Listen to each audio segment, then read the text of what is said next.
चलिए आज के अच्छा स्टार्ट करते हैं। हम लोग कल क्या देखे थे? हम लोग क्या पढ़ रहे हैं? एंडोक्राइनल एंड मेटाबॉलिक डिसऑर्डर ना। कल यस हमने सर। कौन कल सा हमने टॉपिक कवर किया? हाइपो और हाइपर थायराइड। अच्छा, थायराइडिज्म हमने देखा कल, है ना। ठीक है, आज जो हमारा टॉपिक रहेगा वो ओबेसिटी एंड डायबिटीज मिलेटस रहेगा। अ, कल सबको समझ आ गया था ना, ये जो हमने कल पढ़ा था? ठीक है, मैं स्क्रीन प्रेजेंट कर रहा हूँ, कोई बताइएगा स्क्रीन शो हो रहा है क्या?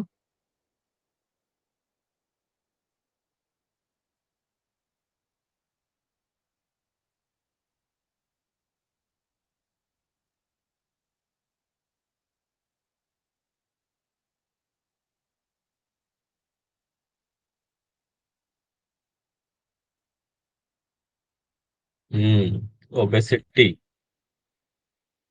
ठीक है,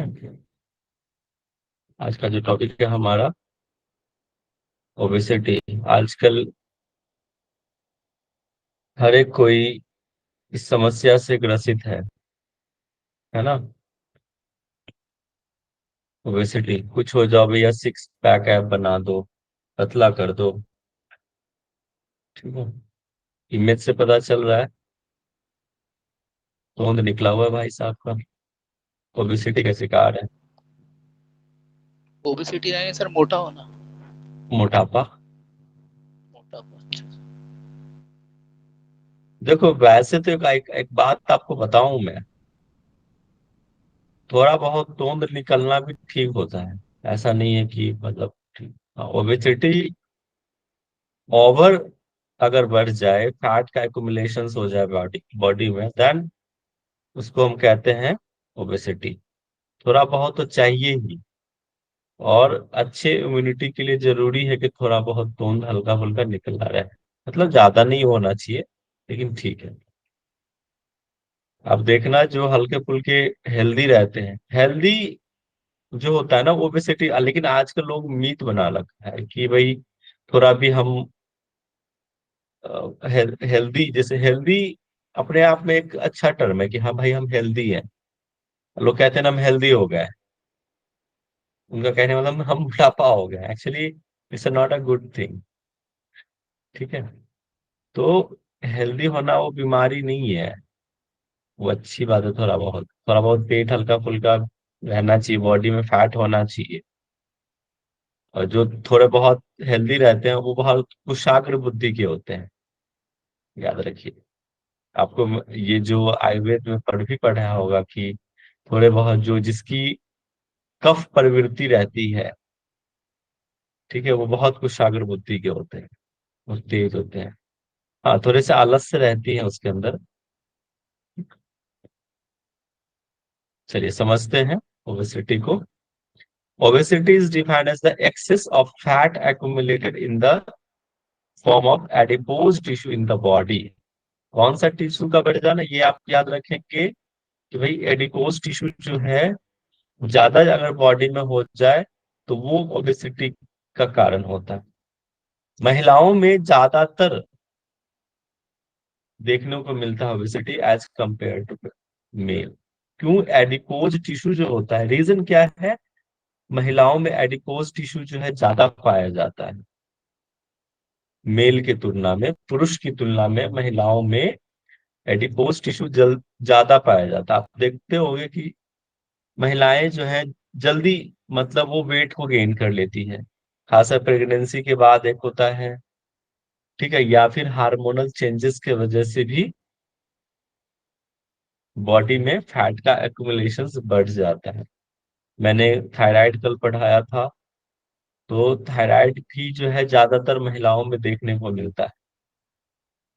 ठीक है, तो उसमें जो है एक कारण है, एक इसका बढ़ जाना है ना, एडिपोज टिश्यू का बढ़ जाना बॉडी में, वो ओबेसिटी का कारण है। तो आप याद रखें कि adipose tissue this is the risk for the health. आप देखो ये जो बीमारी है ना मोटापा, ओबेसिटी, ये कई सारे प्रॉब्लम्स को, कई सारे बीमारियों को न्योता देता है। ये सिर्फ अकेले नहीं आता है, इसलिए कहते हैं कि ओबेसिटी नहीं होना चाहिए। अगर आया तो कई सारे प्रॉब्लम्स आएगा साथ में, कई नहीं आया है तो आने की संभावना रहती है। रिस्क फैक्टर है अदर हेल्थ के लिए, दूसरे प्रॉब्लम्स के लिए। Obesity results when there is an imbalance caloric intake and utilization of it. Imbalance हो जाना कैलोरी, इसलिए तुम कहते हैं भाई हमें कैलोरी बर्न करनी है। जो देखना, जो ओबेसिटी का शिकार रहता है ना, वो आगे हमें कैलोरीज बर्न करना है, जो नहीं हमें कैलोरीज बर्न। तो वो जो भी आप डाइट लेते हैं तो उसमें ज्यादा कैलोरीज नहीं होना चाहिए। एक प्रॉपर एक कैलोरीज होनी चाहिए जितना हमें लेना है अपने बॉडी के हिसाब से। अगर ज्यादा लोगे तो वो फिर ओबेसिटी का एक कारण बनता है। कैलोरी इनबैलेंस होना ये भी एक कारण है ओबेसिटी का। This is one of the most commonest disease on all over the world. ये पूरे संसार में जो ना बहुत ही कॉमन है। हर एक आपको 10 में से एक बंदा जो है मिल ही जाएगा ओबेसिटी के शिकार। ठीक है, दिस इनबैलेंस ड्यू टू, और ये जो कैलोरीज का जो इनबैलेंस हो रहा है वो किसकी वजह से हो रहा है? अगर आप ज्यादा खाना खा रहे हैं, आपका लाइफ स्टाइल बहुत ही सिडेंट्रिक है, ठीक है, सिडेंट्रिक लाइफ स्टाइल की वजह से, ओवर ईटिंग की वजह से। और एक तो होता है कि हेरिडिटरी भी होता है ना, genetic predispositions, diet and more carbohydrate and fat then protein. अगर आप बहुत ज्यादा कार्बोहाइड्रेट भी आप ले रहे हैं, इंटेक कर रहे हैं, तो भी वो एक रीजन है। ज्यादा आलू खाओगे, ठीक है, मतलब चावल खाओगे, चावल में बहुत ज्यादा कार्बोहाइड्रेट होता है। तो देखना जो लोग मोटापा करते हैं कि नहीं हमने चावल छोड़ दिया है, बस हम 2 रोटी खाते हैं, बस हो गया। स्ट्रेस की वजह से, स्ट्रेस भी रीजन है। जो व्यक्ति स्ट्रेस में रहता है, ठीक है, वो बहुत खाना खाता है और उसको खाते रहेगा। एक विदेशों में ये समस्या बहुत रहती है। जो लोग टीवी देखते हैं और टीवी बैठ के चिप्स खा रहे हैं तो वो भी ओबेसिटी का शिकार होते हैं। उसको हम कहते हैं काउच पोटैटो, कि बैठ के चिप्स हम खा रहे हैं टीवी देख रहे हैं, तो वो भी एक कारण है ओबेसिटी का। स्ट्रेस कारण है, जो लोग स्ट्रेस में रहते हैं वो ओवर ईटिंग करते हैं, वो ज्यादा खाते हैं। इंडोक्राइन इंडोक्राइन फैक्टर्स होता है, एबनॉर्मल इन्फ्लुएंसेस और imbalance can be one of the causes of obesity. अगर आपके हार्मोनल इम्बैलेंस हो रहा है तो भी ये चीजें होती है। ठीक है। Obesity in a woman commonly begins at puberty, during the pregnancy or at the menopause। इस टाइम पे क्या होता है? तो मेनोपॉज के टाइम पे भी हार्मोनल इम्बैलेंस होने के चांसेस होता है। ठीक है, मेनोपॉज होता है करीब कब? लेट 40-45 अप्रोक्स 50 से पहले, उस टाइम पे होता है ओबेसिटी। एक तो पुबर्टी के टाइम पे और ड्यूरिंग द प्रेगनेंसी, उस टाइम पे क्या होता है? ओबेसिटी होने की संभावना रहती है। Drugs, the use of steroid, जो लोग बहुत स्टेरॉइड लेते हैं, oral contraceptives and insulin is commonly followed by the weight gain. ये सब जो भी हम ड्रग्स ले रहे हैं उसके वजह से, स्टेरॉइड लेने की वजह से भी ओबेसिटी। सेकेंडरी, अब देखो 2 प्रकार के यहाँ पे है, ये तो आगे स्लाइड हो गया था। तो 2 प्रकार के होते हैं ओबेसिटी, एक तो primary obesity and secondary obesity. Okay, अब कॉजेस क्या है सेकेंडरी का? एक तो होता है हाइपोथायराइडिज्म, एक कारण है, ठीक है। कुशिंग सिंड्रोम, जिसको हम हाइपर कॉर्टिसोलियम कहते हैं। अब देखो इसको समझिए, हाइपर बढ़ जाना, कॉर्टिसोल का बढ़ जाना। कॉर्टिसोल का होता है, ये होता है स्ट्रेस हार्मोन। जिस टाइम पे ये कॉर्टिसोल कब रिलीज होता है? स्ट्रेस के टाइम पे होता है, उसी को कहते हैं कुशिंग सिंड्रोम। ठीक है, इंसुलिन, हाँ इंसुलिनोमा, ज्यादा इंसुलिन की वजह से भी ये चीजें होती है, insulin.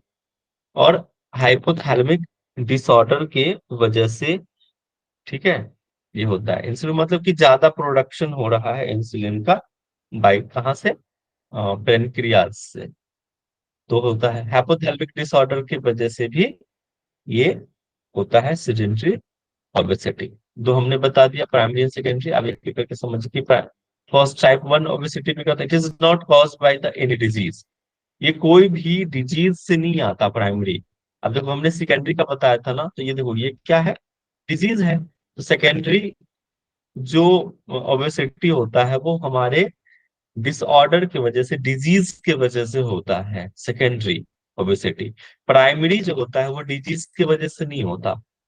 It is not caused by the any disease, it is due to the excessive intake of calories and lack of physical activity. अगर आप कोई काम नहीं करते हैं और कुछ नहीं करके और ज्यादा कैलोरीज वाले फूड इंटेक कर रहे हैं तो होता है। हाँ, फिजिकल एक्टिविटी कीजिए, आप कैलोरीज वाले फूड ले रहे हैं इट्स ओके, बट आपको फिजिकल एक्टिविटीज करना चाहिए। तो फर्स्ट हो गया। सेकंड ओबेसिटी में ये, it is caused by the disease like Cushing syndrome, hypothyroidism, polycystic ovarian, है ना, पीओडी किसको कहते हैं, polycystic ovaries disease and insulinoma are some internal secretion disease, है ना। इन ये सब क्या है, ये इंडोक्राइनल डिसऑर्डर्स के अंतर्गत आ जाता है। तो सेकंड मेन आपको याद रखना है कि कुछ तो डिजीज आप याद रख लीजिए, और कि किस कारण से होता है। तो ये किसी डिजीज की वजह से सेकेंडरी जो ओबेसिटी होता है। प्राइमरी जो होता है वो किसी डिजीज के वजह से नहीं होगा, आपकी लाइफ स्टाइल की वजह से, और ज्यादा आप वो ले रहे हैं, कैलोरीज ले रहे हैं, और फिजिकल एक्टिविटी आपका निग्लेजेबल है, तो प्राइमरी होता है। डायग्नोसिंग ओबेसिटी, देखो अब हम कैसे डायग्नोस करते हैं, आप लोग तो जानते होंगे, बीएमआई, बॉडी मास इंडेक्स इसको हम कहते हैं। कैसे निकालते हैं, अगर आप भी चेक कर सकते हो। पहले तो आप इसके लिए क्या चाहिए, बीएमआई चेक करने के लिए पहले तो आपकी वेट चाहिए, मास में केजी में वेट लेना है। यूनिट आपको याद रखना चाहिए इसमें, है ना। तो केजी में वेट आपको ले लीजिए, अगर आप 60 केजी के हैं, 65 के हैं, ठीक है, तो उसके आसपास है। या फिर हाइट, अगर हाइट आपका 6 to 7, 7 to 8 के आसपास है, तो फिर हम उसको चेक करते हैं। तो हाइट का डबल मल्टीपल करके और वेट का सिंगल, अगर आप इसको डिवाइड करके देखेंगे ना, कैलकुलेट करेंगे तो बताता है। ठीक है, अगर आप कैलकुलेट करो अप्रोक्स, अगर 65 के आसपास आपका वेट है मान लेते हैं, और करीब 6.5 7 साढ़े 5 6 के आसपास अगर वेट है, हाइट है, तो बीएमआई आपका करीब करीब उस टाइम पे अंडर 25 ही रहेगा, करीब 22 23 के आसपास रहता है। ठीक है, तो उस एक पैरामीटर्स है ये, अंडर वेट, नॉर्मल वेट और ओबिस। ठीक है, वो एक पैरामीटर हम सेट कर लेते हैं कि कितना आता है। तो जब इसको आप कैलकुलेट करोगे, तो अगर कैलकुलेशन के बाद 18.5 से कम रहता है तो अंडर वेट कहलाता है। अगर 18.5 से लेके 24.5 तक है तो आपका नॉर्मल है, मतलब ओके है, आपका बीएमआई ठीक है, नॉर्मल है। अगर 25 से 29.5 है, देन ओवरवेट कहलाता है ये। ठीक है, आप ओवरवेट में हो, आपको ध्यान देने की आवश्यकता है। लेकिन 30 क्रॉस कर गए आप, जिसका बीएमआई 30 क्रॉस है, तो वो कहलाता है ओबेस में, ओबेसिटी हो गया है अभी आपको। देन आपको डॉक्टर से कंसल्ट करना चाहिए, प्रॉपर फिजिकल एक्टिविटी, और ज्यादा है तो थोड़ा बहुत मेडिकेशन से सब भी आप ले सकते हैं इसके बाद मेडिकल हिस्ट्री क्या है भाई, वो देखना होता है, उसका काउंसलिंग के दौरान पता चलता है। Obesity causes many health disorders, ठीक है, ये कई सारे हेल्थ डिसऑर्डर्स का एक कारण है ओबेसिटी। पैथोलॉजिकल चेंजेस, भाई क्या क्या चेंजेस आ सकता है आपके बॉडी में, कि इंक्रीज इन मसल्स, मसल आपका थोड़ा सा फैल जाएगा, स्वेलिंग भी इवन। 1 मिनट, हाँ, और कंचन में आधे घंटे में करता हूँ अभी से। ठीक ठीक। इसके बाद इसमें आपके जो ऑर्गन्स हैं बॉडी के, वो भी थोड़ा सा फैलना शुरू हो जाएगा, इलाज होना शुरू हो जाएगा।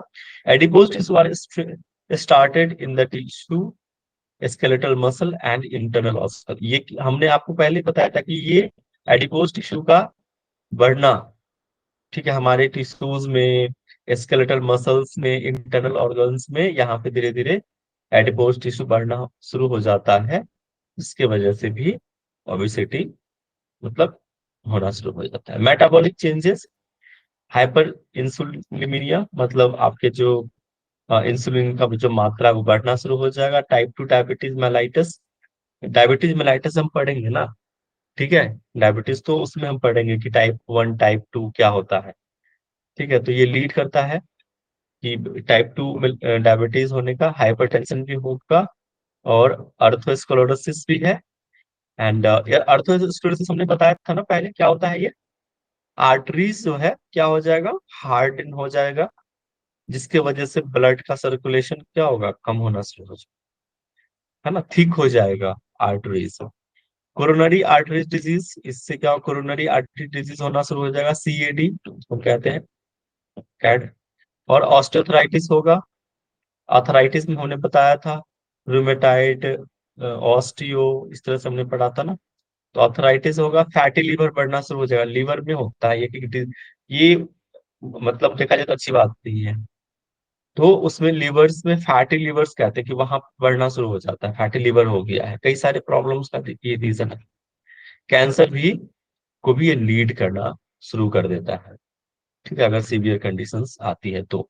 How can obesity be treated, it low calories, आप इसको कैसे ट्रीट करना, अगर किसी को ओबेसिटी है तो क्या करना चाहिए, तो उस टाइम पे उसको लो कैलोरीज वाले फूड लेना है, कार्बोहाइड्रेट डाइट्स जो है कम लेना है, स्मॉल फ्रीक्वेंट मील, आप ना ओवर ईटिंग मत कीजिए, थोड़ा थोड़ा आप भोजन लीजिए, आधा पेट हल्का सा लीजिए। वैसे भी तो योगा में भी तो कहते हैं ना कि आधा पेट जो है भोजन लेना चाहिए, और उसका उसका भी आधा जो बच्चा है उसका आधा एयर के लिए छोड़ देना चाहिए, और पानी के लिए, ठीक है। तो थोड़ा कम मात्रा में मील्स लेना है, ओवर ईटिंग नहीं करना है।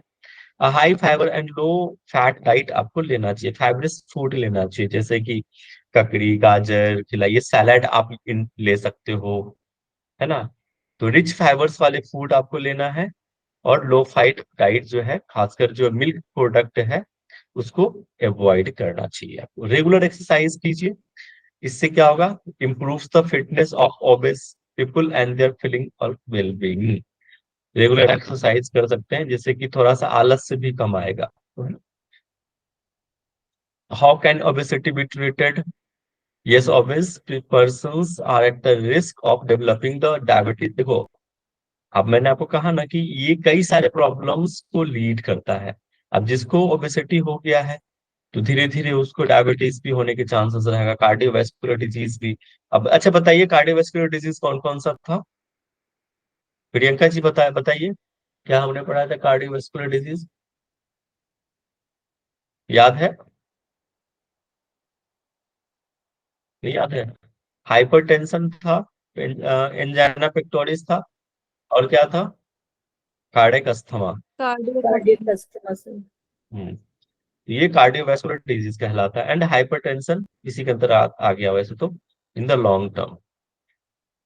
Does a low calories diet help in losing weight, तो मतलब पूछा है कि क्या अगर आप लो कैलोरीज डाइट लेते हैं तो ये वेट, यस ऑब्वियसली, कि yes, weight reduction can be achieved by the reducing food intake and by regular exercise. A low calorie diet should constitute a low carbohydrate, high fiber, moderate protein and a low fat diet, ठीक है। इस तरह के भोजन से आपको लेना चाहिए वेट रिडक्शंस में। अब आपको इसमें योगा थेरेपी क्या देना है, इसमें मॉडिफिकेशन, सबसे पहले अपने लाइफ स्टाइल। अब हम आपको मैं बताऊं, अगर आप लेट सोते हैं ना तो वो भी ऑब्वियस का एक रीजन है। तो अर्ली आप जल्दी सोइए और जल्दी उठिए, ठीक है। तो ये तो लाइफ स्टाइल मॉडिफिकेशन है, हमें प्रॉपर नींद भी लेनी है ना, जल्दी सोना चाहिए और जल्दी उठना है। और देखो, एक और मैं इसे बता दूं कि जिसको ओबेसिटी रहता है ना उसको जल्दी भी खाना चाहिए, रात का हो सके तो एकदम बहुत लाइट भोजन लीजिए, और सनसेट से पहले खा लीजिए, या फिर 7 टू मैक्स 8 बजे खा लो, क्योंकि कहते हैं ना कि खाने के 2 से ढाई घंटे बाद ही सोना चाहिए। तो आप सोच लो कि हमें कब खाना है, 2-3 घंटे पहले खा लो सोने से पहले।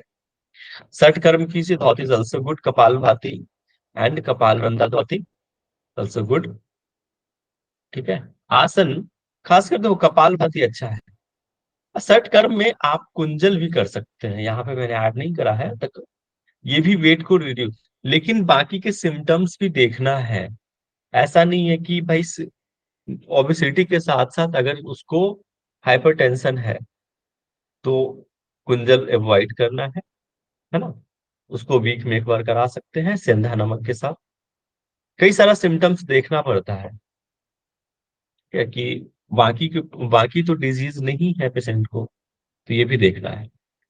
आसन में स्वस्तिक वज्रासन, वज्रासन से क्योंकि आपका जो मेटाबॉलिज्म है बढ़ेगा। सुप्त वज्रासन कीजिए, पार्श्वकोण आसन, अर्धकटिक चक्रासन, पश्चिमोत्तान आसन, पूर्वोत्तान आसन।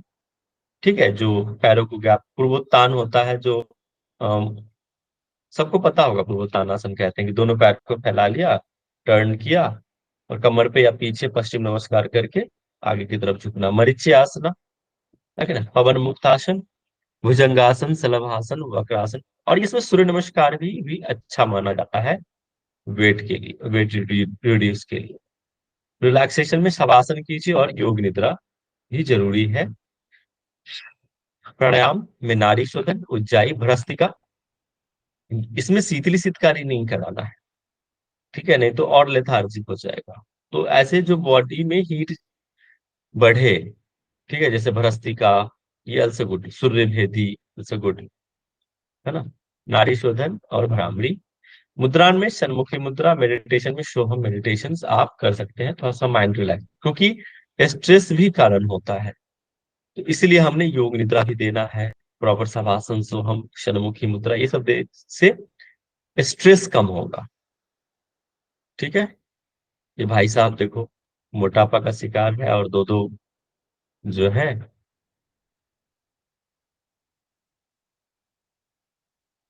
आइसक्रीम खा रहे हैं। ये किसमें कोई किसी को कंफ्यूजन है?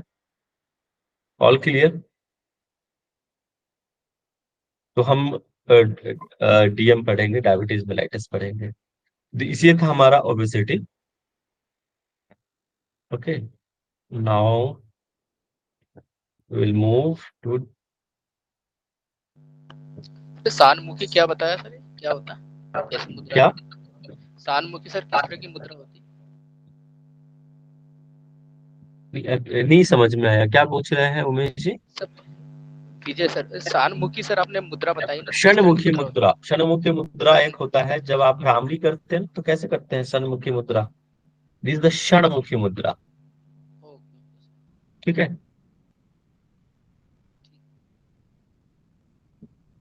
भ्रामरी के दौरान आप करते हैं ना, वो एक्चुअली सन्मुखी मुद्रा कहलाता है। ओके, इसमें विपरीत करनी भी करा सकते हैं, विपरीत करनी भी अच्छा है, लेकिन विपरीत करने से ना भूख बहुत तेज लगती है, तो फिर ऐसा लगेगा कि हम और खाना खाओ, तो उसको ध्यान में रखें। चलिए, समझ में आ गया ना उमेश जी? शनिमुखी मुद्रा, ये शनिमुखी मुद्रा इस तरह से अपने हाथ की उंगलियों को चेहरों की तरफ रखते हैं, कान को बंद कर। ठीक है सर, समझ गया। डायबिटीज हम देखते हैं क्या होता है। देखो ये ना डायबिटीज इस तरह से चेक करने वाला मशीन आता है जो आप खुद भी चेक कर सकते हैं। ठीक है, उसमें क्या होता है, ब्लड को लेकर और फिर उसके जो पेपर का कलर जो है, वैल्यूज है, पीएच वैल्यू वो चेंज होगा, वो फिर हम आ करके वो करते हैं कि भाई क्या है हमारा डायबिटीज का। ये भी, ये देखो ऐसा चीज है ना डायबिटीज, कहते हैं कि हम ठीक मतलब हो जाता है, बट ऐसा नहीं है। डायबिटीज समझ लो तो घून है, जैसे लकड़ी में घून लग जाता है ना, वैसे शरीर में ये डायबिटीज जिसको हो गया वो इसको कंट्रोल कर सकते हैं। एक इट कांट बी क्योर्ड, इसको ठीक करना मुश्किल है, कंट्रोल कर सकते हैं। ठीक है, तो इसीलिए डायबिटीज जो है समझ लो कि ये मतलब कह सकते हैं ना कि तिल तिल मरने के बराबर है। अच्छे से आप डाइट मैनेजमेंट करते हो, एक्सरसाइज करते हो, तो कंट्रोल में रहेगा शुगर लेवल। अदरवाइज फिर बहुत प्रॉब्लम है, क्योंकि एक बार डायबिटीज हो गया तो इम्यूनिटी तो हमारा बिल्कुल डाउन हो जाता है। अगर आपके बॉडी में कट भी गया, ठीक है, घाव सा हो गया, तो वो भी नहीं जल्दी ठीक होता है जिसको डायबिटीज रहता है। ठीक है। तो जो हमारे रोग प्रतिरोधक क्षमता है हमारे शरीर की, वो बहुत कम हो जाती है डायबिटीज के दौरान। ठीक है। Diabetes mellitus is a clinical syndrome. दिख रहा है ना, सबको दिख रहा है? हेलो। यस हाँ जी सर। भैया दिख रहा है। यस सर दिख रहा है। ठीक।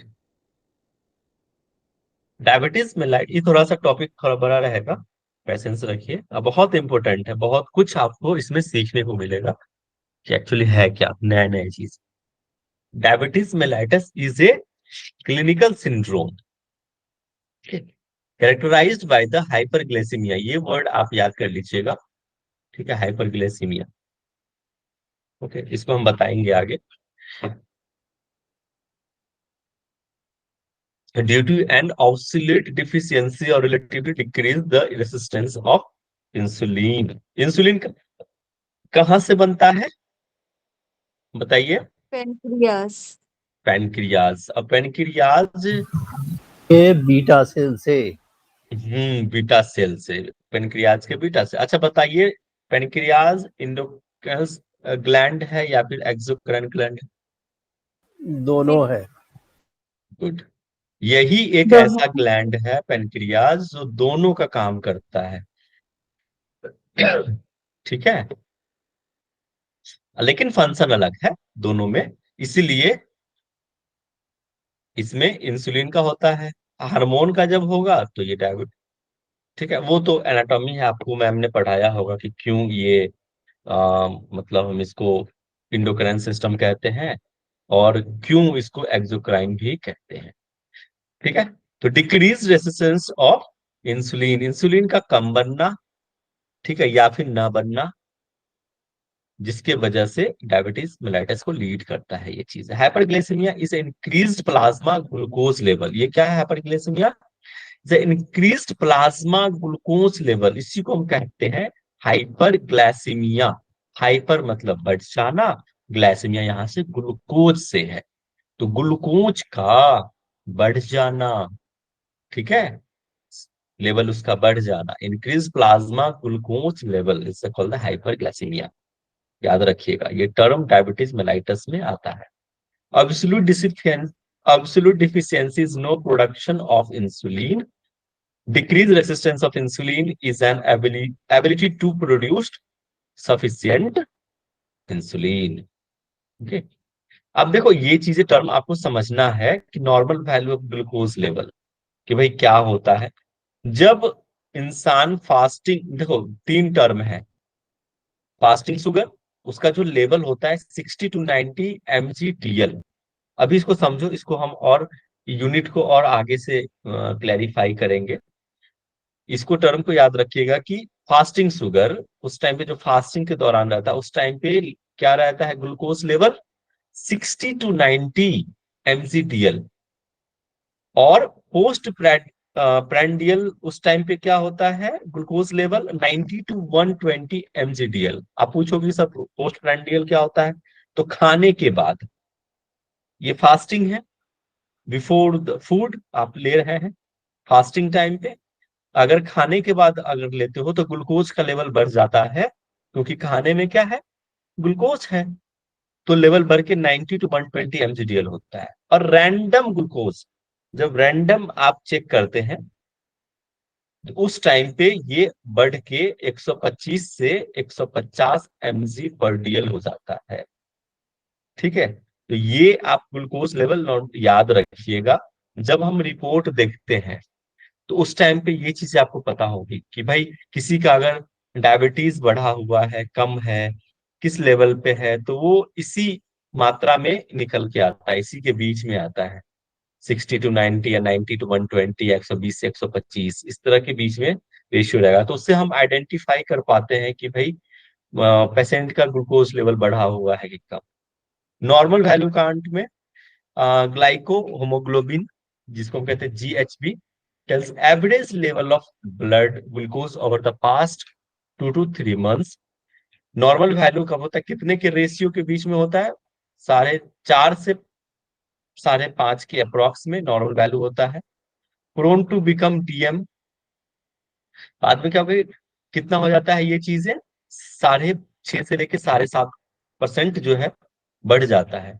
एंड कन्फर्मेशन डीएम, अगर आप ये कब होगा कि भाई उसको डायबिटीज है, तो 7.5% से जब ये बढ़ जाता है तब जाके वो कंफर्म हो जाता है कि इसको डायबिटीज मेलाइटस है। ओके।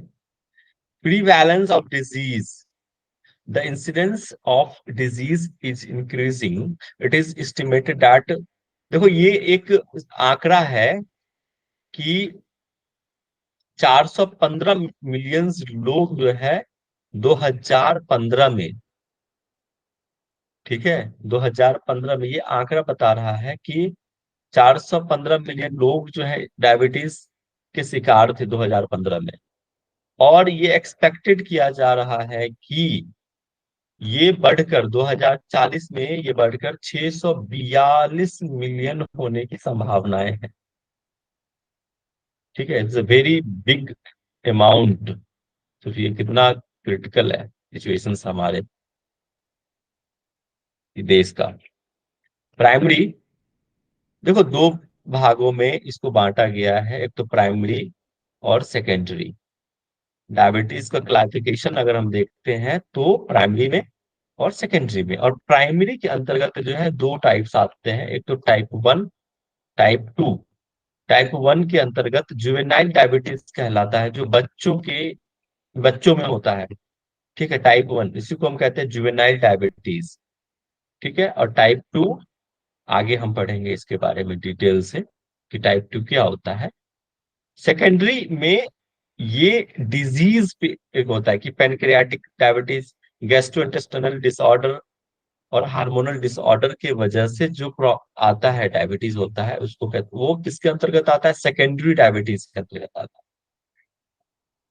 है। ओके, नाउ टाइप 1 में, in type 1 there is an absolute deficiency of insulin and require an insulin replacement therapy, जिसको हम कहते हैं IDDM। ओके, इसमें ऑब्सोल्यूट टाइप 1 में क्या होता है कि ऑब्सोल्यूट डिफिशियंसी है किसका, इंसुलिन का। और इसमें नेसेसिटी है कि भाई आपको इंसुलिन का मतलब चाहिए ही चाहिए रिप्लेसमेंट। और उसको हम कौन से थेरेपी, IDMM एक थेरेपी है, ठीक है, उसके थ्रू हम रिप्लेस करते हैं उसको। सेकेंड में क्या होता है कि secretion of insulin is maintained and level of insulin is often higher than the people who are not diabetic. ठीक है, इसमें क्या होता है कि सिक्रेशन, टाइप 2 में secretion of insulin is maintained and level of insulin of is often higher than the people who are not diabetes, जो diabetes नहीं है। ठीक है, उसमें ये चीजें क्या होता है कि धीरे धीरे इंसुलिन का लेवल जो है बढ़ना शुरू हो जाता है। देखो इसमें क्या है, एब्सोल्यूट डिफिशियंसी है इंसुलिन का, इसमें वैसा नहीं है, टाइप 2 में चेंज हो जाता है। ठीक है, there is an insulin resistance and it can be treated without replacement therapy. First में हम रिप्लेसमेंट थेरेपी लगाते हैं, यूज करते हैं इंसुलिन के लिए। ठीक है, क्योंकि उसमें बिल्कुल भी इंसुलिन नहीं है, पूरी कंप्लीट डिफिशियंसी है। इसमें ऐसा नहीं है, इंसुलिन है, इसमें ऐसा कोई भी IDMM की थेरेपी यूज नहीं करते हैं हम। It can be treated without replacement therapy, but 20% of this type patient ultimately develop the insulin deficiency and require IRT, insulin responsiveness test। ठीक है, आगे हम और पढ़ेंगे, अगर आपको क्लियर नहीं हो रहा है तो और धीरे धीरे ना आपको क्लियर हो जाएगा टाइप 1 टाइप 2 के बारे में। मैंने और भी डिटेल्स इसमें मेंशन किया हुआ है। अदर टाइप्स होता है जो हम देखे थे, कौन से, सेकेंडरी के अंतर्गत। ये तो प्राइमरी हो गया। ठीक है, सेकेंडरी में डिसऑर्डर की वजह से होता है, genetic defects of beta cells functions, genetic defects of insulin actions, pancreatic disease, excess of endogenous production of hormonal antagonist of insulin drug induced associated with genetic syndrome and gastritis। Gestational diabetes mellitus. ये disease wise है, मतलब disease के according जो है जिसको होता है ये डायबिटीज, वो कहलाता है, वो सेकेंडरी में आ जाता है। फोकस आप ज्यादातर प्राइमरी पे ही कीजिए, इस लेवल मतलब आपको एग्जाम में पूछा जाएगा प्राइमरी से। कॉजेज ऑफ डायबिटीज मेलाइटिस की कोई कारण क्या है, तो जेनेटिक हो सकता है भाई, पेरेंटल या फिर मैटरनल की तरफ से, मदर या फादर की तरफ से जो है वो हो सकता है। अगर मदर को है या दादी को है या फिर फादर को है तो इस तरह से आ सकता है। इन्वायरमेंटल के वजह से भी, जिसमें एज फैक्टर है, डाइट अगर प्रॉपर नहीं है, ओबेसिटी की वजह से भी ये बढ़ता होता है। अंडर एक्टिविटी, अगर आप कुछ भी काम नहीं कर रहे हैं, जीरो एक्टिविटी है, तो भी एक कारण है डायबिटीज का। और स्ट्रेस, स्ट्रेस तो सारे ही बीमारियों का जड़ है, इसलिए स्ट्रेस नहीं लेना। कुछ क्लासिकल फीचर्स हैं इसमें कि टाइप 1 जो है, आप एज है कि भाई टाइप 1 किसको होगा, तो अंडर 40s को टाइप 1 होता है, और मोर देन 50s, जो 50 के पार जो है उनको डायबिटीज टाइप 2 जो है होता है। ड्यूरेशन ऑफ ऑनसेट, ये तो वीक्स में या फिर मंथली टाइप 2। बॉडी वेट इसमें नॉर्मल रहेगा तो कम रहेगा, टाइप 2 में क्या होगा, मोटापा आ जाएगा, बढ़ेगा मोटापा। कीटोनूरिया, कीटोनूरिया जो है उसमें जो है प्रेजेंट रहेगा, इसमें नहीं रहेगा। कोई बता सकता है कीटोनूरिया क्या होता है? एनीवन? उमेश जी,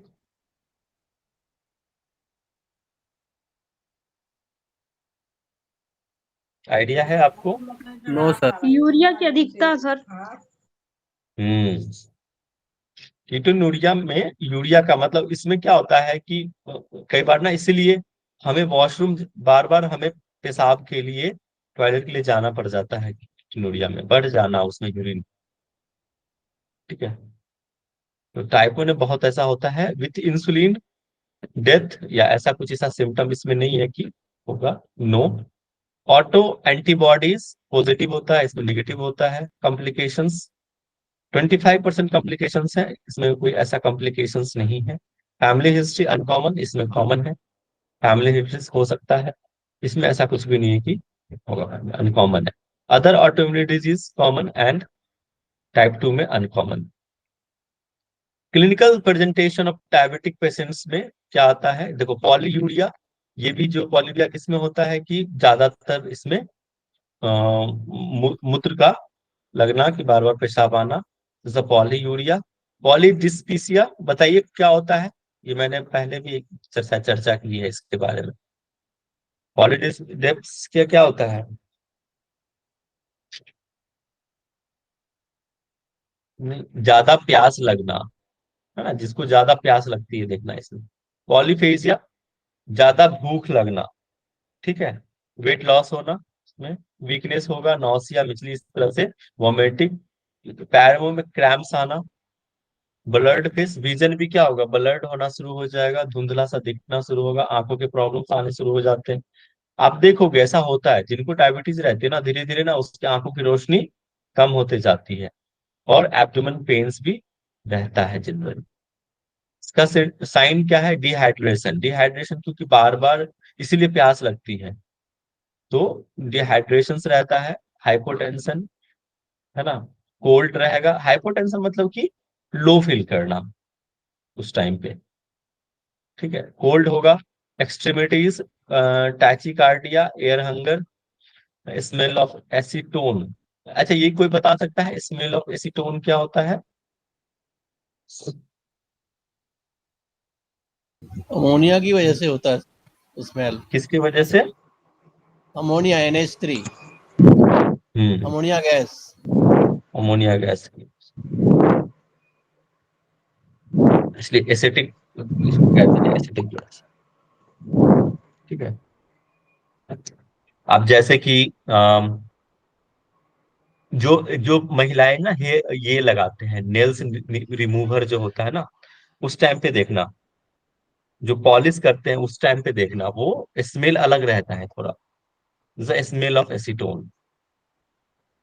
ठीक है। हाइपोथर्मिया, हाइपोथर्मिया क्या होता है बताइए? एनीवन? हाइपोथर्मिया बताइए गर्मी उमेश ज्यादा जी। लगेगी सर। गर्मी गर्मी, थर्मिया, थर्मल। हाँ, थर्मल। बहुत देखो, टर्म्स कैसे समझना है। थर्मल, थर्मल मतलब क्या था, हीट। तो हाइपोथर्मिया नहीं, कम लगना चाहिए, हाइपो है तो आई थिंक कम लगना चाहिए हाइपोथर्मिया। जस्ट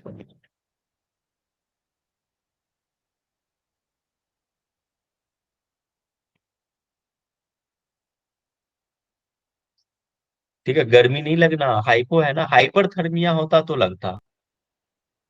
ठीक है, इसमें ऐसा नहीं है। देखो ना, कोल्ड है, कोल्ड एक्सट्रीमिटीज हो गया ना, तो यहाँ पे हाइपोथर्मिया होगा। ठीक है उमेश जी, गर्मी जी कम सर, जी लगना सर, जी जी। हाइपो है, हाइपर मैंने और हाइपो। मैंने ठीक है, इसमें वेट गेन हो जाता है ना, मोटापा आ जाता है, ओबेसिटी आ जाती है, इस वजह से मैंने गेस किया। जस्ट हाँ वो तरफ से, है, हाँ। वो भी आपका सोचना ठीक है, लेकिन यहाँ पे देखो ना, ये हाइपोटेंशन है, डिहाइड्रेशन होना, कोल्ड एक्सट्रीमिटीज है, तो आप समझ लो कि हाइपरथर्मिया। अच्छा, डिरेलियम क्या होता है, एनीवन?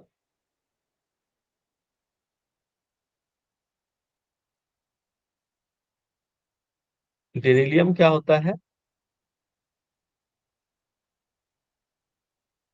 जब ये कोई भी बूढ़ा होता है ना, मतलब, तो उस टाइम पे ये चीजें डेवलप होती हैं।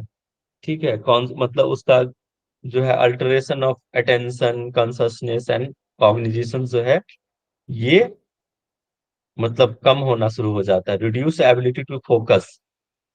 मतलब कोई भी चीज पे, जैसे देखना, जो लोग धीरे धीरे एजेड होने लग जाते हैं ना, उसका कंसंट्रेशन जो है, फोकस जो है, कम होने लगता है, जैसे डेरिलियम। ड्रॉजीनेस होगा, कोमा भी हो सकता है, और स्लो हीलिंग वुंड। आप देखो, अगर अभी बताया था ना कि जिसको घाव हो जाता है तो बहुत लेट हील करता है, जल्दी ठीक नहीं होता। High frequency of infection, immunity down हो जाएगा, इम्यूनिटी डाउन होने की वजह से बहुत चांसेस होता है कि इन्फेक्शन हो। आप इसको समझिए कि how can be diagnose the diabetes, आप इसको कैसे डायग्नोस कर सकते हैं। If you have a family history, ये विंडो क्रॉस कर वो देखना दीजिएगा, है कि अभी है। क्या कह रहे हैं। सर एक्स्ट्रा विंडो क्रॉस कर दीजिए। ठीक है अभी, यस सर। ठीक है। If you have a family history, तो हम उसको देखते हैं कि भाई हेरिडिटरी तो नहीं है। ठीक है, चेक करते हैं। And also suffer from some of the risk factor mentioned above, then it is always advisable for screen yourself regularly. अब देखो, इसमें क्या है कि आपको ये चीजें डिटेक्ट बार बार करना है, जिनको ये है कि भाई ओबेसिटी हो रखा है, हाइपरटेंशन भी है, या मतलब डिजीज है, तो आपको चेक करते रहना चाहिए, आपको खुद को चेक करते रहना चाहिए, स्क्रीन योरसेल्फ रेगुलरली। ठीक है, और देखना चाहिए कि हमारे फैमिली में तो किसी को नहीं है। रेगुलर बेसिस पे इसको चेक करना चाहिए, वीकली या 3 डेज 2 डेज पे चेक करना है कि ब्लड शुगर लेवल बढ़ तो नहीं रहा है, कम तो नहीं हो रहा है, कैसे मेंटेन है कि नहीं है, तो वो आप खुद भी चेक कर सकते हैं। As the saying goes, prevention, आप इसमें देखो, सबसे सबसे बेस्ट क्या है कि prevention is better than cure, कि भाई सावधानी ही इसका क्या है, इलाज है। ठीक है, तो आप सावधानी नहीं बरतोगे और मेडिसिन ले रहे हो तो कोई फायदा नहीं है फिर तो। ठीक है, आप मेडिसिन ले रहे हैं, ठीक है, लेकिन आपको प्रिवेंशन भी उतने ही जरूरी है। So it is always advisable for screen yourself for diabetes. The fasting plasma glucose test is simple, आप ये चेक कर सकते हैं। Plasma glucose test is a simple reliable test for the diagnosing the diabetes. After fasting overnight, or for 8 hours, a sample of your blood is drawn to measure the glucose level। आप ये check कर सकते हैं कि after जो है 4 घंटे fasting overnight के बाद जो है, उस टाइम पे चेक करना, measure the glucose level. Most people have a level between the, ज्यादातर लोगों में कितना लेवल होता है, 7 to 100 मिलीग्राम, MgDL हम कह रहे थे आपको। ठीक है, तो मिलीग्राम ऑफ ग्लूकोज पर डेसीलीटर, है ना, MgDL का ये फुल फॉर्म है, मिलीग्राम पर डेसीलीटर। इसका क्या है, range 70 to 80 milligram. A level of 126 mg per DL ये क्या कहलाता है कि भाई हाँ ये हायर हो गया है, और हायर अगर 126 126 से ज्यादा हो रहा है तो हम कंफर्म कर देते हैं कि भाई उसको डायबिटीज है। मैंने एक स्टार्टिंग में वो बताया था ना, एक ये देखो रैंडम अगर आप चेक करते हैं तो 125 150 अगर हो तो हम कंफर्म करते हैं कि भाई हाँ इनको डायबिटीज हो रखा है। ठीक है।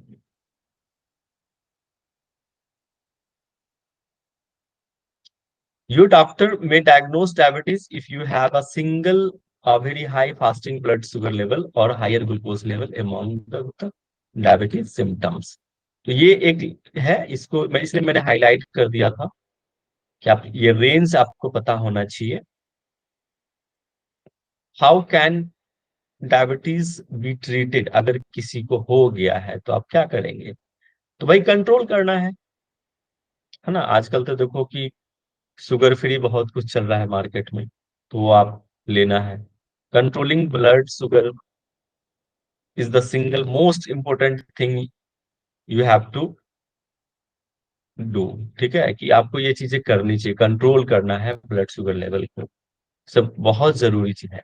अब कैसे कैसे करना है वो आप आगे पढ़ेंगे। If you have type 1 diabetes, अगर आपका टाइप 1 डायबिटीज है, यू मस्ट टेक इंसुलिन। इसमें तो क्योंकि क्या है, डिफिशियंसी ऑफ इंसुलिन था, टाइप 1 हम पढ़ रहे थे ना, उसमें क्या तो उस टाइम पे आपको इंसुलिन लेना ही लेना है। बिफोर इट्स डिस्कवरी 1921 में people with type 1 diabetes usually, क्योंकि उस टाइम पे क्या था, इंसुलिन था ही नहीं मतलब, तो उस टाइम पे जिनको भी टाइप 1 डायबिटीज होता था तो वो मर जाते थे विद इन ईयर, 1 से 2 साल में वो मर जाते थे। लेकिन अब क्या है, मार्केट में सिंथेटिक इंसुलिन अवेलेबल है, वो ले लेते हैं। Most people use the synthetic insulin which is chemically identical to the human insulin. जो हमारे शरीर में जो इंसुलिन बन रहा है करीब करीब उसके आइडेंटिकल होता है। तो टाइप 1 डायबिटीज जिनको होता है, पहले तो इंसुलिन नहीं था, 1 से 2 साल में पेशेंट की मृत्यु हो जाती थी। लेकिन अब क्या है, मार्केट में सिंथेटिक इंसुलिन अवेलेबल है, तो वो हम डोज ले लेते हैं। If you have type 2 diabetes, you may be able to control your blood sugar with weight control. अब जब जिसको टाइप 2 डायबिटीज है उसको क्या करना है, क्योंकि ऑलरेडी उसके बॉडी में इंसुलिन है, ऐसा नहीं है लेकिन इंसुलिन जो है वो कंट्रोल नहीं कर रहा है, उसके ब्लड शुगर लेवल पे कंट्रोल नहीं कर। क्यों? इंसुलिन का काम क्या है, जो ब्लड में शुगर लेवल है उसको कंट्रोल करने का काम। लेकिन टाइप 1 में तो है ही नहीं इंसुलिन, तो कंट्रोल नहीं करता है। टाइप 2 में है लेकिन वो कंट्रोल नहीं कर रहा है। ठीक है, तो weight control diet and exercise के थ्रू जो है आप उसको कंट्रोल कर सकते हैं। मतलब ये चीजें कंट्रोल कर सकते हैं। मैंने वैसे ही कहा अभी आपको कि ठीक नहीं होता है ये चीजें, it can't be cure, you can maintain the sugar level. You may need to combine these approaches with medication के थ्रू, और वेट कंट्रोल, डाइट और एक्सरसाइज के साथ, दोनों अप्रोच। आपको दवाई भी लेनी है, वेट कंट्रोल कीजिए, एक्सरसाइज कीजिए, डाइट पे कंट्रोल कीजिए, तो फिर टाइप 2 डायबिटीज को हम कंट्रोल करते हैं, है ना। लैब इन्वेस्टिगेशन, भाई आप जो जिनको हो गया है तो डॉक्टर क्या बोलते हैं कि भाई आपको क्या कराना चाहिए, तो ब्लड टेस्ट करवाइए। और हाइपरग्लाइसीमिया, कि भाई हाइपरग्लाइसीमिया तो नहीं हो रखा, बढ़ तो नहीं रखा है, तो हम ब्लड चेक करते हैं, उसमें उसमें कितना बढ़ा हुआ है, ग्लूकोज लेवल क्या है, कैसे है। फिर urea and electrolyte acid base balance, ये सारे चीज चेक करने के लिए हम ब्लड टेस्ट देता है। जिनको डायबिटीज रहेगा ना उनको ब्लड टेस्ट के लिए देते ही है। और फिर यूरिन टेस्ट, दोनों चीजें। यूरिन टेस्ट क्यों, कि भाई कई बार तो अब क्या होता है, जो ग्लूकोज बन रहा है वो हमारे यूरिन के माध्यम से निकल जा रहा है, इसीलिए तो इसको हम मधुमेह कहते हैं। मधु मतलब मीठा, और होता है ना ग्लूकोज, मेह मतलब बह जाना। हिंदी में क्या नाम है इसका, मधुमेह है ना, डायबिटीज का। जी सर। ठीक है, तो इसीलिए मधुमेह, इसीलिए इसका नाम पड़ा है। इसलिए तो बार बार यूरिनेशंस क्यों आता है, हम बार बार टॉयलेट के लिए जाते हैं, तो जो भी बन रहा है हमारे बॉडी में वो निकल जाता है ही नहीं।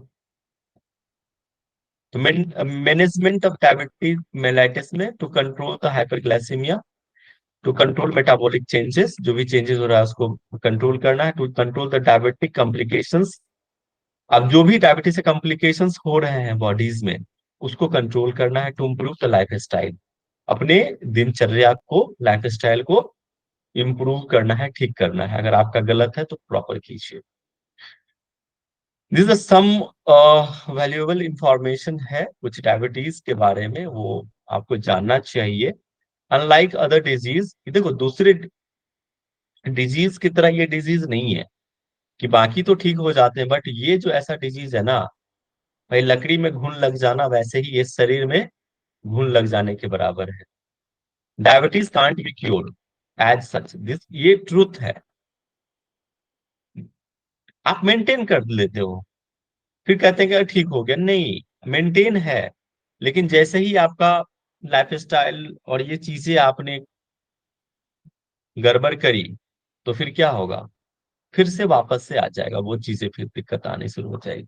तो आपको मेंटेन करना है। This can be controlled and the person affected with diabetes can afford to have a normal life if she manages to keep the blood sugar level within the permissible, एक परमिसेबल लेवल के पे अगर blood sugar level को control आपने किया है तो वो मेंटेन रहेगा, आप ठीक रहोगे, स्वस्थ रहोगे। लेकिन जैसे ही आपने ब्लड शुगर लेवल का बढ़ा, आपने लाइफ स्टाइल को ठीक नहीं किया, मेडिकेशंस लेना छोड़ दिए, तो फिर ये क्या होगा, बढ़ जाएगा diabetes. Many factors, diet, alcohol, activity, ये क्या है, एक कारण है कि जो अल्कोहल लेते हैं, डाइट प्रॉपर नहीं है, लेस एक्टिविटी है, स्ट्रेस है, कोई भी बीमारी अगर है तो, जैसे कि ओबेसिटी है, वो है, medication and changes in hormones level, ये क्या करता है, अगर आप कोई इस तरह के हाई ड्रग्स ले रहे हैं वो भी, तो वो आपके बॉडी के हार्मोन को चेंज कर देता है, लेवल्स को चेंज करता है, इनबैलेंस करता है, can affect your body sugar level, और आपके शरीर के जो शुगर लेवल है उसको अफेक्ट करता है, जिससे हाइपरग्लाइसीमिया का बढ़ जाना और डायबिटीज को लीड करता है। But you can monitor your level with a frequent blood glucose test, self test, खुद से टेस्ट कर सकते हो, मार्केट में अवेलेबल है, मैंने आपको दिखाया भाई था वो। This test are valuable over the counter at pharmacies, you prick the, देखो ये है, ये टेक्निक है कि आप क्या कर सकते हो, tip of your finger, finger के टिप पे उसको टच करना है, touch the and touch a drop of your blood to strip of paper, paper रहता है, लिटमस पेपर जिसको कहते हैं, लिटमस पेपर आई थिंक रहता है वो, ठीक, आपने पढ़ा होगा, वो पीएच वैल्यूज को मेंटेन देखता है और फिर वो बताता है। You compare the colour on the strip, उस स्ट्रिप पे आप कलर एक आता है और फिर उस कलर के एक देखकर एक चार्ट हम देखते हैं कि भाई जो कलर आया है, और चार्ट देखते हैं कि ये कलर किसके कितने लेवल्स के बीच में आ रहा है, तो वो उससे हम पता कर लेते हैं कि हमारा ब्लड शुगर लेवल बढ़ा है, कम है कि मेंटेन है। मेंटेन में अलग आपका कलर आएगा, कम में कलर अलग आएगा, ज्यादा में फिर अलग आएगा, और फिर वो एक रहता है कि उसके बीच में है तो शुगर लेवल बढ़ा है कि कम है कि मेंटेन है। How does insulin help treat the diabetes, अब कैसे ये ट्रीट करता है डायबिटीज इंसुलिन को, कि insulin lower the blood sugar by allowing it to leave the blood stream and enter the cell, ठीक है। ये इंसुलिन क्या करता है, आपके जो ब्लड में जो शुगर लेवल है, lower the blood sugar by allowing it, insulin करता है ये काम, to leave the blood stream and enter the cell, तब जाके वो सेल्स में पहुंचता है। People with type 1 diabetes can't make their own insulin, same चीज वैसे ही रिपीट पहले की तरह कि हमने बताया कि टाइप 1 क्या है, इंसुलिन डिफिशियंसी, इसमें नहीं होता, यहाँ कांट मेक देयर ओन, अपना इंसुलिन नहीं बनता है अपने शरीर में, मस्ट टेक इंसुलिन इंजेक्शंस, इस टाइम पे क्या होता है, बाहर से इंजेक्शंस लेते हैं इंसुलिन का, to meet their regular requirement, ये बार बार ये रेगुलर है, और ये टाइप 1 डायबिटीज है वेरी सीरियस। ठीक है, type 2 diabetes the patient's body makes insulin, वो उसके अंदर बन रहा है but is not able to use effectively, but उस इंसुलिन का जो यूज होना है हमारे शरीर में, दिस द मतलब वो सक्षम नहीं है कि हम उसको इंसुलिन का यूज कर पाए। They use medicine to control sugar, blood sugar in the form of pills using once और ट्वाइस अ डे, दिन में एक या दो बार हम जो है मेडिसिन लेते हैं उस कंट्रोल करने के लिए ब्लड शुगर लेवल को, टाइप 2 डायबिटीज में। अब क्या खाना चाहिए, ये तो बहुत डायबिटीज वालों के लिए तो डाइट मैनेजमेंट बहुत जरूरी है, बहुत से भी बहुत जरूरी है। डाइट मैनेजमेंट आपने नहीं किया तो फिर दिक्कत है। Diet planning for diabetes including choosing healthy foods, आपको हेल्दी फूड लेना है, रिच फाइबरस फूड लेना है, ईटिंग द राइट। और इसमें क्या होना चाहिए कि भाई डॉक्टर कहते हैं कि सही समय पे निश्चित समय चुन लो, कि भाई हम 7 बजे ब्रेकफास्ट करना है तो 7 सवा 7 के बीच में आप कर लेना। ठीक है, और अमाउंट भी फिक्स हो, थोड़ा खाया कल हमने ज्यादा फिर थोड़ा कम, तो इस डिसऑर्डर में नहीं होना चाहिए। Eating the right amount at the right time, ठीक है, ये जरूरी है। इसलिए डाइट प्लानिंग आपका प्रॉपर होना चाहिए डायबिटीज के लिए। Meals plan differ depending on the type of diabetes, diabetes के टाइप के अनुसार से मील का प्लान जो डाइटिशियंस होते हैं वो चेंज हो सकता है, टाइप 1 के लिए अलग हो सकता है, टाइप 2 के लिए अलग हो सकता है। Following a fix time daily to eat, एक टाइम फिक्स कर लीजिए, एंड अमाउंट फिक्स करना, and kind of food eaten, आप किस के फूड ले रहे हैं वो भी फिक्स होना चाहिए। So very important to allow food and insulin to work together to regulate blood glucose level. सही समय, सही भोजन, ठीक है, और सही समय, ये जरूरी है। In non insulin dependent diabetes, इसको हम कहते हैं टाइप 2, ये इंसुलिन पे डिपेंडेंट नहीं होता है। Weight control is the most important to principle the addition to the weight balance diet. The doctor and dietitian will help you to check the diet plan. इसमें आपको प्रॉपर एक dietitian का, जिनको diabetes है उनको डाइटिशियन का help लेना चाहिए, एक प्रॉपर डाइट प्लान, एक डाइट चार्ट बनाना चाहिए, फूड मैप बनाना चाहिए और फिर उसको फॉलो करना चाहिए। नाउ दिस आवर टॉपिक की यौगिक मैनेजमेंट क्या होना चाहिए। Advocate principles of life style through यमा एंड नियमा, आपको प्रॉपर यम और नियम का पालन करना है। सो very important, life style modification जरूरी है, लाइफ स्टाइल हेल्दी डाइट आपको लेना है। Body purification method for suitable patients, जैसे कि संघ प्रक्षालन, आप संघ प्रक्षालन भी करा सकते हैं। इससे बेस्ट है कि लघु संघ प्रक्षालन पहले कराइए तब जाके संघ प्रक्षालन, क्योंकि संघ प्रक्षालन जो है साल में सिर्फ 2 ही बार कराना होता है उस वेदर को देखते हुए। लघु प्रक्षालन आप कर सकते हैं कभी भी। आसन में स्वस्तिक वज्रासन, सुप्त वज्रासन, त्रिकोणासन, पार्श्वकोणासन, प्रक्षिप्त पादोत्तानासन, पश्चिमोत्तानासन, ये सब वेट को कंट्रोल भी करता है और आपके मेटाबॉलिज्म को भी अच्छा करके रखता है। पूर्वोत्तान जानुशिरासन, मारिच्य, अर्धमश्चंद्रासना, ट्विस्टिंग पोज भी इसमें एडेड है, एंड भुजंगासना, सरल, धनुर, वक्रासन, पवन मुक्तासन, ये सारे आसन जो है डायबिटीज में करनी चाहिए। देखो backward bending, forward bending and twisting, ये सारे ही आसन जरूरी है। प्राणायाम में नाड़ी शोधन, सूर्य भेदी, उज्जाई, भ्रस्त्रिका एंड भ्रामरी, गुड। प्राणायाम में मुद्रा में महामुद्रा, उद्यान मुद्रा, विपरीत करनी एंड सरमुखी मुद्रा, already mentioned in the previous topic varsity में। एंड मेडिटेशन में आप सोहम मेडिटेशन कीजिए ताकि थोड़ा स्ट्रेस भी कम रहे। एंड रिलैक्सेशन में योग निद्रा और शवासना।